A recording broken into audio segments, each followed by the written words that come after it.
Data released by the Alabama Department of Public Health shows a significant decrease in Omicron cases. Fewer hospitalizations being reported after weeks of being completely overwhelmed with Omicron cases. But health officials are saying this isn't a good time for people to let their guard down. Doctors are, however, relieved that the COVID infection rate is down, but emphasize we're not yet out of the dark. News 19's Archie Snowden joins us now live from Huntsville Hospital.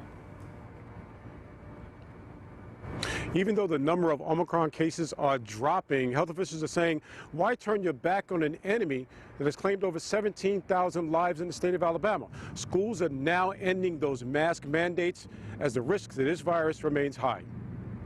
It is important for everyone to continue to keep their guard up. COVID-19 hospitalizations in the state of Alabama have dropped significantly over the past week after breaking records in January.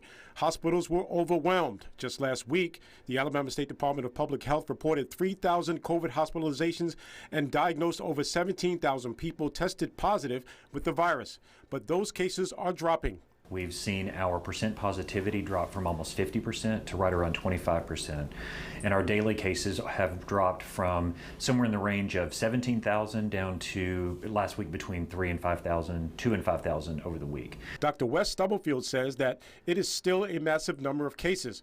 While the positive numbers are lower, the number of people seeking testing has also lowered, meaning folks are starting to get comfortable and feeling less threatened by the virus. It's absolutely human nature, and we all want to get past this. But again, we know that although Omicron does produce less severe disease than the previous variants, the problem is that some people will still get very sick, and those people could be our loved ones, my mom, our grandparents. As restrictions are eased or abandoned entirely, there can be a false sense of security or that the mistaken idea that COVID-19 threat is coming to an end and people feel that it's back to life as normal. And remember, 25 to 35 people are dying every day right now in Alabama's hospitals. We still have over 2,000 people admitted to the hospital right now with COVID-19, including children, pregnant women, and those in the ventilator and in the ICU.